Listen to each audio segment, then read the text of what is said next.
Today I'm going to be working in this 1,500 square foot garden called the West Wall Gardens. A little bit of this lantana got zapped, so I'm going to be cleaning that up a little bit. This aster needs to be cut back as well, and I'm going to be very aggressive with that one because I need it to grow that way next time. This ligustrum has been allowed to get out of control, so if you're considering on growing this sunshine ligustrum, and if you do put it somewhere that it needs to be contained or that you're expecting it to just fill in a certain area, pay close attention to what that area is, because this could easily fill up a 10 by 10 area in no time. So the way that I'm going to handle this aster is I'm going to cut it back all the way to the base here, and then I'm going to chop it up and leave it right here because I really would like it to grow this direction. So if any reseed, I want them to happen back here. So that way the plumbago could also grow where the aster is. It's too small of an area. The width of the bed right here is probably less than 5 feet, and this ligustrum needs 5 feet. So aster is very easy to cut with hand pruners, but since I'm gonna chop it up, this is more efficient for me to use, but it can be, it's easily, the woody stems are not hard at all. I'm just using these for convenience. Once I have them all cut up, chopped up, I give them a good trampling. I step on them, just so the wind can't blow them away, and it looks a little more tidy. So here's the finished area where that whole aster was taking up, and there is the base of the aster right there. So now what I need to do is manage the growth of these plumbagos and what they're doing, because they've already developed the habit of leaning this way. So I need to remove that part of the plant so the new growth can figure out that this is opened whenever it comes on, whether that be now or in the spring. You know, I'm not sure when it's going to grow because it all depends if we have a freeze or not. But I definitely, I'm not going to wait for it to figure out with the new growth because of the fact we might have a freeze. I'm just going to make sure that any new growth that comes will automatically direct itself towards the sunlight. Now there's a few weeds in here. I'm not sure what they are, but I think last year I thought they might be Gerber daisies, and I left them, and then a seed came up and it wasn't Gerber daisies, and it was pretty messy, whatever it was. And by the time I figured it out, it had already made a flower and seeded everywhere. Okay, so here is a big, long stem from the plumbago. If it were summertime, I would try to find a way to, redirect this fluffy growth back here and maybe pin it down with a landscape staple to help guide it or train it in that direction. But since this is, we're in January and we could have a freeze any weekend coming up, I'm not going to pin it down because it'll, die back anyway. 90% chance it's going to die back. But I am just going to twist it around a little bit so it can get used to being in this area. I'm just not going to staple it down because I'm pretty sure it'll have to be removed before the springtime. But in the summer, if you do have a plant that got misdirected or kind of was leaning and growing in the wrong direction because of some nearby overgrowth, that's something you can do, and landscaping staples are really handy for helping to retrain plants to grow in the right direction, especially in the garden bed.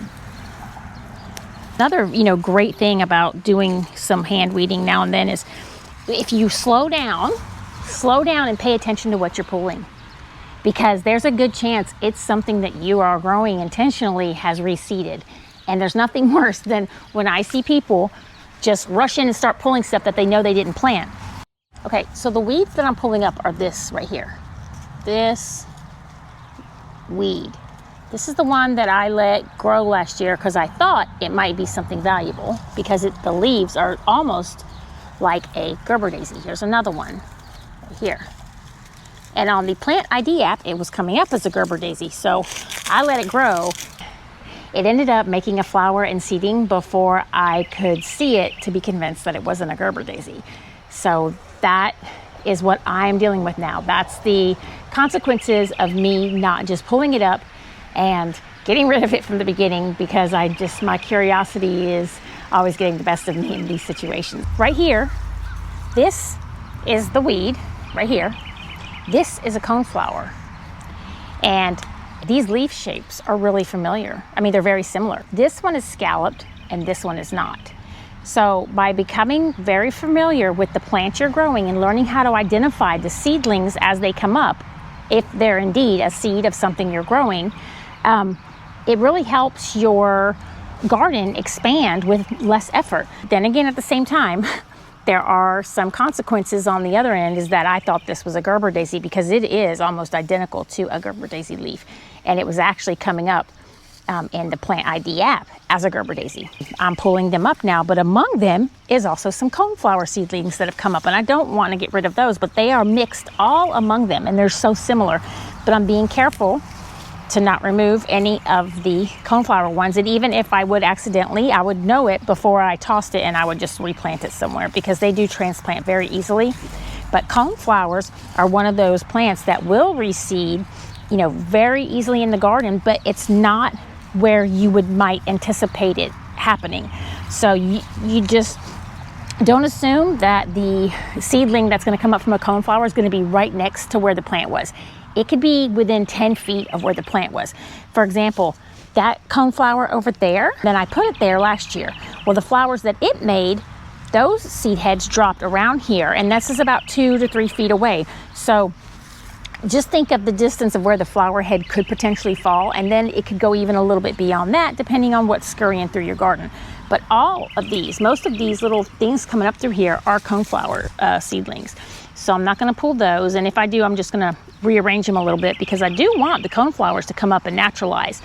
And you know, if you're going for a naturalized garden, that is just worth taking your time and looking really closely at what you're pulling up. You know, the best way to go about it is learning to identify the seedlings of what you are growing. Following the same rules, as long as there's no weed seeds, flower buds, or flower heads in this bundle. This is how I'll chop and drop green cuttings.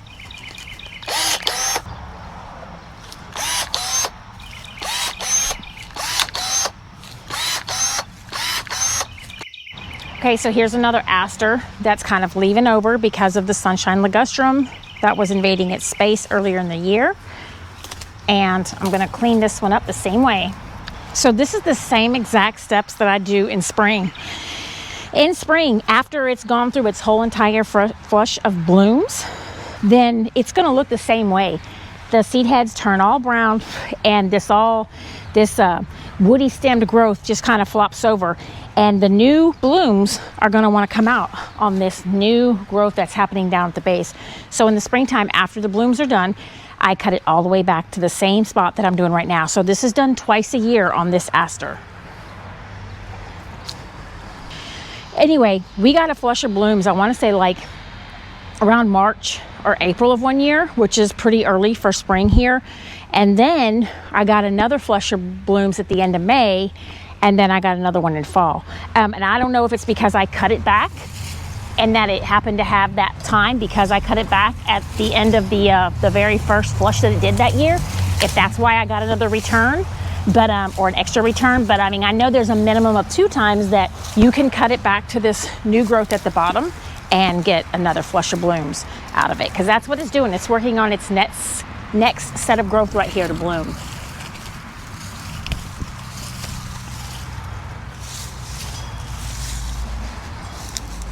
This is kind of a personal preference.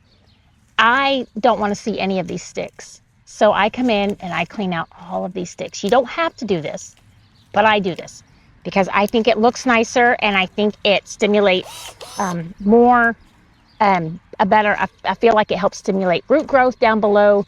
I feel like there's a chance it's robbing the roots of something that it feels like it needs to perform. So that's where I get that idea, is that it could be placing a burden on the plant. Is that scientifically proven? I don't know. I'm just telling you what I suspect could be happening, and I don't want to even risk the likelihood or the potential of that happening. This is one of the plants that definitely gives what it takes for only having to cut it back twice a year, and for the amount of times that it blooms. I feel like that's proper real estate management in your flower beds, when your plant is giving you more time of display than energy that you have to put into getting that display. That is the key to low maintenance gardening, and that is the only version of low maintenance that exists. So you have to consider what's being put in and what it's putting out. At least, you know, in my opinion of managing gardens, that's the goal. That is my main management goal, to keep everything happy. If there's a plant that demands more energy than what it's going to give me in return for that energy that I've invested, I'm not interested in it. Trying to grow something that can't naturalize in your region, that's what you're going to end up with. So it's just more work than it's worth.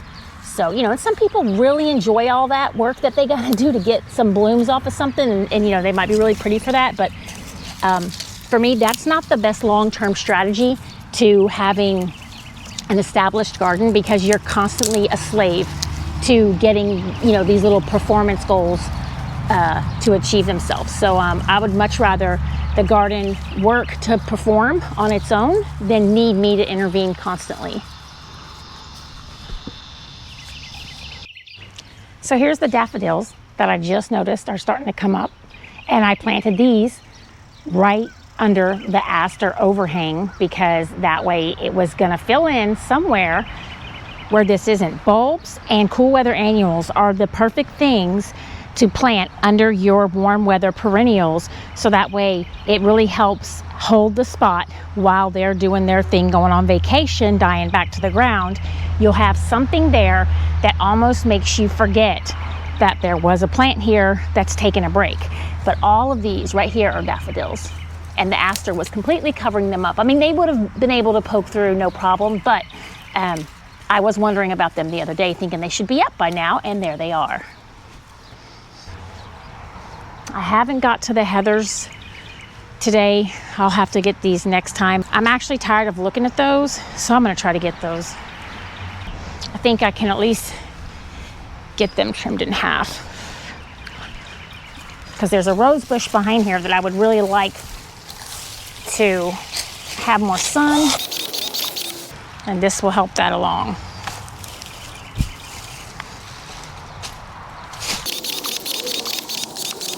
This is the rose that I want to get more sunlight, so I'm gonna just trim down the ones that are in that area. And this is also another plumbago that's being pushed out of its home.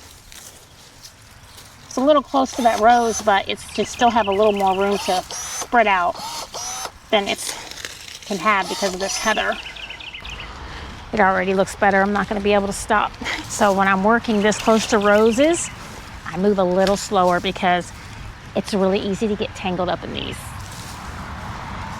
Some of these lantanas that have already kind of died back, I think this one got a little nipped by the cold snap because it's really exposed. I'm just helping along and making it look a little more uniform than it did.